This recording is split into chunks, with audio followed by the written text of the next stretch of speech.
I'm a Mocha Mom, and this is Mocha Baby. Say hi, Mocha Baby. Hi. I'm back to do a video on discipline. Somebody requested it, and I think it's a good topic.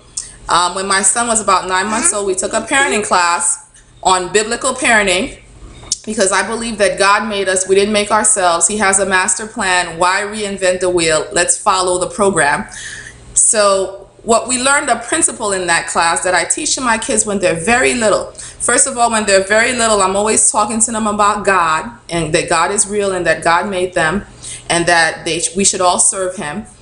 I do this art project with them so that they could understand authority.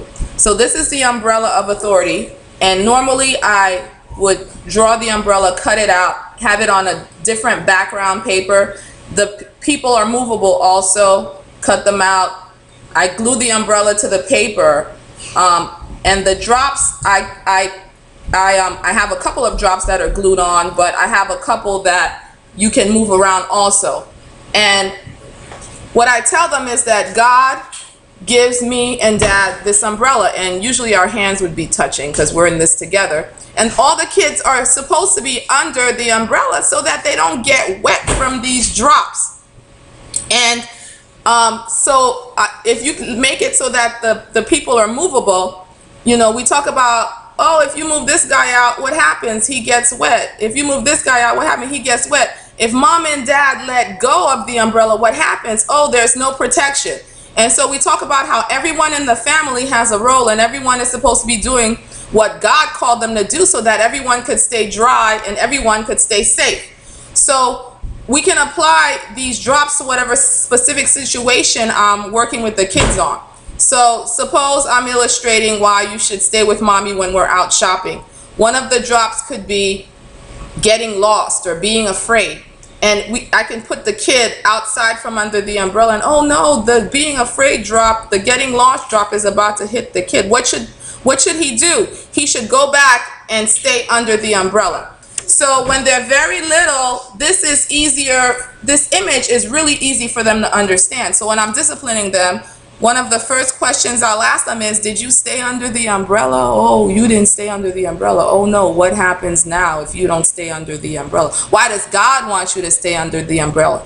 Oh, and you know, we have this whole long discussion. So discipline isn't just me being upset and being angry and meting out consequences. They don't understand what's going on. Even from the time they're very little, we can have very simple conversations about what's going on in their heart that caused them to do what they did, and what should they do. How can we work together? Maybe we'll pray together. I always hug them at the end to let them know that I had to be stern because you did the wrong thing, but this doesn't take away my love for you.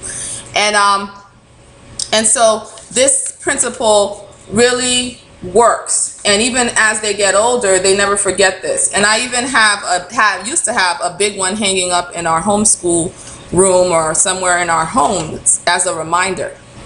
As far as consequences, I don't work so much with punishing them so much as really getting them to understand the principle that there are consequences to your actions.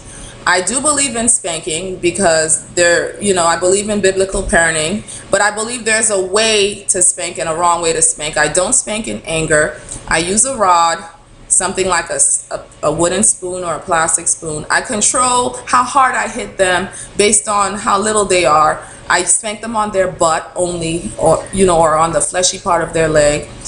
There's a specific number of times I do it.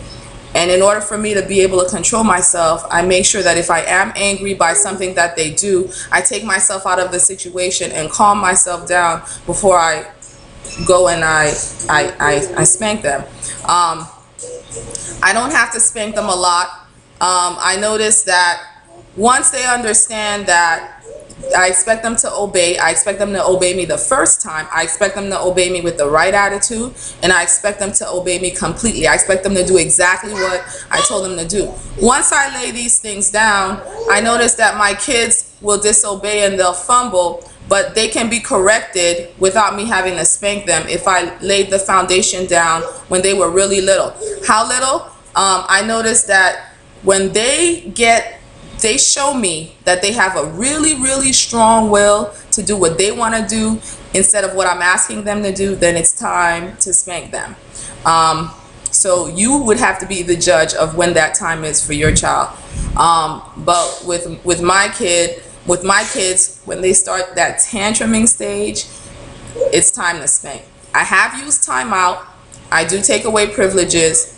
I do use circumstances to choose consequences that just make sense for the circumstance. You didn't do your laundry. You don't have anything to wear. We're going out. You're not going. Sometimes everything just falls in place and it's logical. And other times I've been creative, just knowing things that are really special and important to them and making them realize that these are privileges. And if you're not doing what you're supposed to do, then you get privileges taken away. I don't believe in the type of parenting where parents think that they have to give their kids whatever their kids want, even if their kids are not working with them or obeying them or respecting them at all. I teach my kids all the time. As your parent, I have to shelter you, I have to clothe you, I have to feed you, I'll always love you.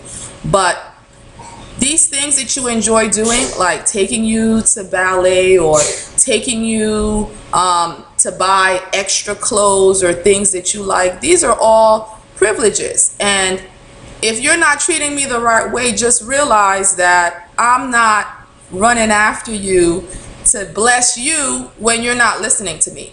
And that's not a revenge position.